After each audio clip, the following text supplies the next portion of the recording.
मुगल वो हैं जिनके सबसे करीबी लोग उनके वजीर जो है राजपूत खानदान से ताल्लुक रखते थे। मुगल वो हैं जिनके राज में जीडीपी, देश की जीडीपी जो है वो 25% से ज्यादा थी। मुगल वो हैं जो दुनिया में सबसे पावरफुल देश। मैंने आपके खोटा खोटा बात मेरे घर में आकर कोई मेरे माता पिता भाई बहन सबको काट दे, उसके बाद उस घर में रहने लगे, और अगर वो यहां मर जाए तो वो मेरा सगा भाई हो गया क्या? नहीं।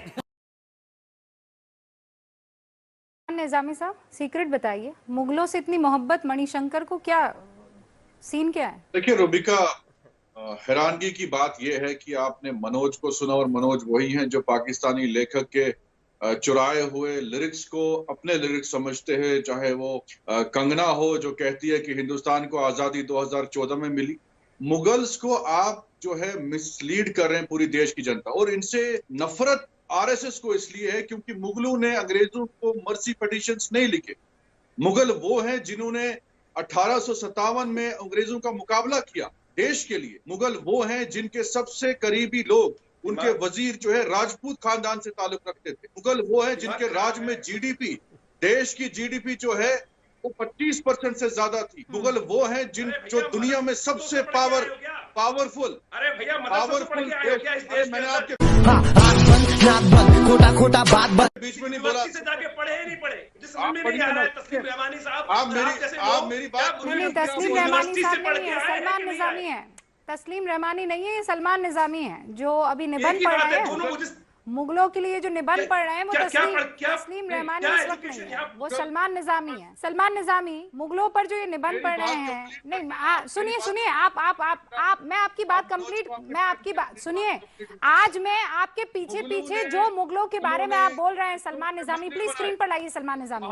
एक सेकंड सुनिए, मेरी बात सुनिए। आप मुगलों के बारे में जो बातें बोल रहे हैं मैं उसे पीछे दोहराऊंगी, लेकिन पहले आप महाराणा प्रताप के बारे में ये 10 लाइनें बोल के बताइए। मैं कह रही हूँ मेरे महान महाराणा प्रताप के बारे में, ये जो मुगलों के बारे में बोल रहे ना कि जीडीपी बढ़ गई थी, उन्होंने संस्कृति दी, उन्होंने ताजमहल दिया, उन्होंने लाल किला दिया, फला जो भी आप बोल रहे हैं, ज्ञान मत दीजिए। महाराणा प्रताप के बारे में 10 लाइन बोलिए।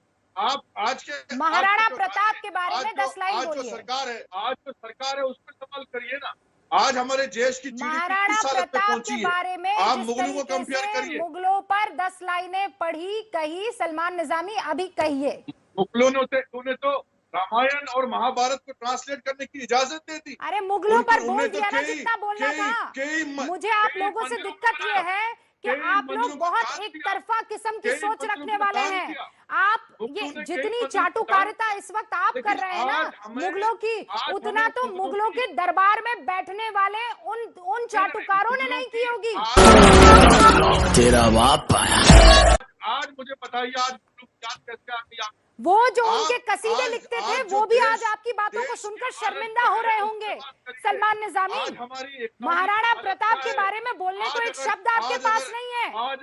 शिवाजी के बारे में बोलिए, चलिए बोलिए। कुतुब मीनार, अरे हो गया ना, लाल किला, कुतुब मीनार, कोणार्क के मंदिर के बारे में बता सकते हैं कुछ? बता सकते हैं कुछ? यहाँ हिंदुस्तान की असल संस्कृति के बारे में कुछ पढ़ा लिखा है आपने, या फिर आपकी स्क्रिप्ट जो है सीधा किसी मुस्लिम मुल्क से आ रही है और वो बोलते चले जा रहे हैं?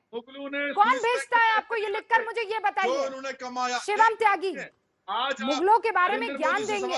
ये सहिष्णुता है, यकीन मानिए ये हिंदुस्तान की सहिष्णुता है कि आप यहाँ बैठकर मुगलों पर बेइंतहा ज्ञान पर ज्ञान परोसे चले जा रहे हैं। इसे कहते हैं सहिष्णुता। रट लीजिए, जिस पर आप लोग बार बार इतरा कर छाती पीट रहे थे ना कि असहिष्णु हिंदुस्तान के हालात हो गए हैं, इसे कहते हैं सहिष्णुता। शिवम त्यागी।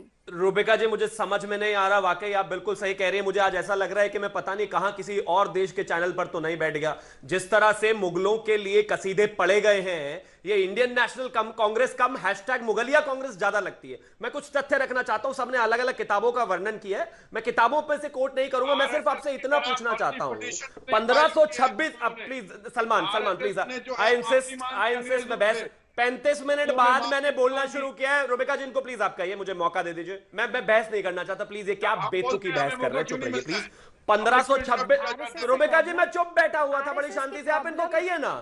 मैं तथ्य कोट करना, मुझे तथ्य कोट करने दीजिए। तुम्हें इतना के बारे में नहीं सुनेंगे, मुगलों को हिंदुस्तान की बात कर रहे हैं। देखिए, मैं और अगर आप Hindustan is equal to RSS मान रहे हैं, सलमान, मैं आपसे बेहतर चिल्ला सकता हूँ, लेकिन ये चिल्लाने वाला विषय नहीं है। मैं चाहती हूँ ये चिल्लाने वाला विषय नहीं है, प्लीज रुक जाइए। आप गूगल खोलिए और महाराणा प्रताप के बारे में 10 लाइनें रटिए, शिवाजी के बारे में 10 लाइनें रटिए, रुबिका जी, रानी लक्ष्मीबाई के बारे में 10 लाइनें रटिए, रानी पद्मावती के बारे में 10 लाइनें रटिए। मैं आपसे अभी टेस्ट लूंगी। मुगलों के बारे में तो आपको 100 में से 100 मिल गए हैं। शिवम त्यागी जी, मुगलों का राज इस देश में 1526 से लेकर करीब 1857 तक रहा। मुझे आप एक चीज बता दीजिए, ये जो बार बार ये लोग कह रहे हैं, मणिशंकर अय्यर ने कहा कि धर्म के नाम पर उन्होंने जो है आतंक नहीं किया, धर्म परिवर्तन नहीं कराया, और शशि थरूर तो इससे भी बहुत तरीके से, शानदार तरीके से आगे बढ़ गए। He said some of them came, looted and left. बाकी जो बचे हुए थे, दे बिकेम अस, मतलब हमें बन गए। मेरे घर में, मैं आप ही के एग्जाम्पल की बात कर रहा हूं, मेरे घर में आकर कोई मेरे माता पिता भाई बहन सबको काट दे, उसके बाद उस घर में रहने लगे, और अगर वो यहां मर जाए तो वो मेरा सगा भाई हो गया क्या? नहीं।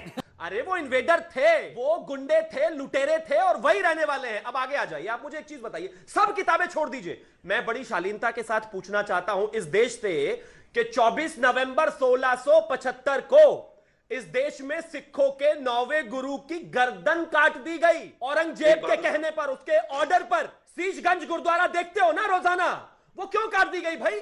अगर ये इतने शांति प्रिय और धर्म प्रिय लोग थे, क्यों काट दी गई? आप मुझे एक चीज बताइए, 16 जून 1606 को अर्जन देव को मार दिया गया, जो गुरु थे उनको, और उनको किस लिए मार दिया गया? शहीदी दिवस इस देश में किस लिए मनाया जाता है? इस देश ने, अरे कमाल, आज मुगल है क्या इस देश में? आज मुगल है क्या सलमान निजामी इस देश में? ये अनपढ़ों जैसी बात क्यों करते हैं आप? और सुनिए,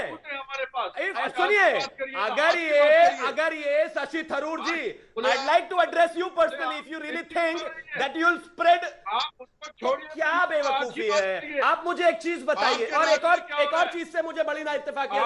रुबिका जी, ये यहाँ पर तस्लीम रहमानी बैठकर कहते हैं कि अगर इस देश से मुसलमानों को निकालना है तो इस देश के मुसलमान क्या मुगलों से एसोसिएट करते हैं? इस देश के मुसलमानों की रहनुमाई क्या मुगल तय करेंगे? रुबिका जी, मैं आपसे पूछना चाहता हूँ, आप क्या मानते हैं? क्या बोला तूने?